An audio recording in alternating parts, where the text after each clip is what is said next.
Hello दोस्तों, राधे राधे, नमस्ते, प्रणाम। और बताइए सब लोग कैसे हैं। उम्मीद करती हूँ सब लोग स्वस्थ होंगे, मस्त होंगे, अच्छे होंगे। मैं हूँ आपकी शालिनी सिंह। देखिए एक छोटा सा चुटकुला नाच गीत है, अच्छा लगेगा तो चैनल को लाइक सब्सक्राइब जरूर करिएगा। कंगना दिनाय में गढ़ाए रतिया चोरिया होई गना। कंगना दिनाय में गढ़ाए रतिया चोरी होई गना।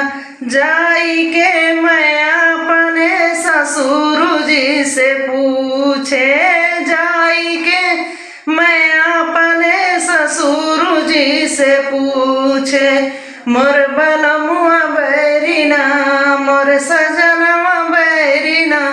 कंगना जुआवई में हारेला, मोर बलमुआ बैरीना।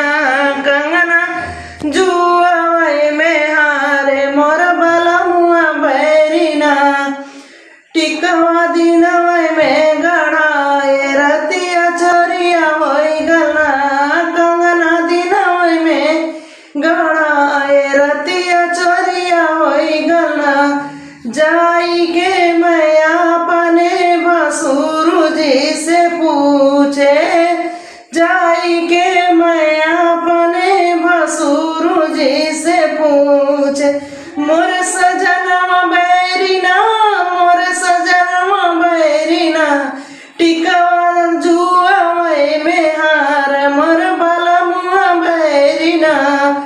टिकवा जुआवई में हार, मोर बलमुआ बैरीना। नथिया दिनवई में गढ़ाए रतिया चोरिया होई गना। नथिया दिनवई में गढ़ाए रतिया चोरिया होई गना। जाई के मैं अपने देवर जी से पूछे। जाई के मैं अपने देवर जी से पूछे। मोर सजनवा बैरीना, मोर सजनवा बैरीना। नथिया जुआवई में हारे, मोर सजनवा बैरीना। नथिया जुआवई में हारे, मोर सजनवा बैरीना। हरवा दिनवई में गढ़ाए रतिया चोरिया होई गना।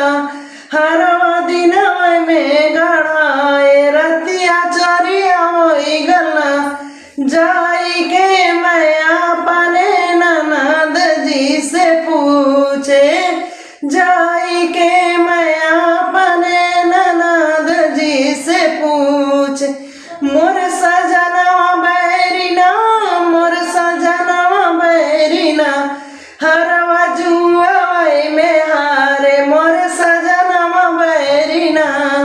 हरवा जुआवई में हारे, मोर सजनवा बैरीना। तहे दिल से अपने चैनल में सभी को धन्यवाद करती हूँ। सभी को राधे राधे।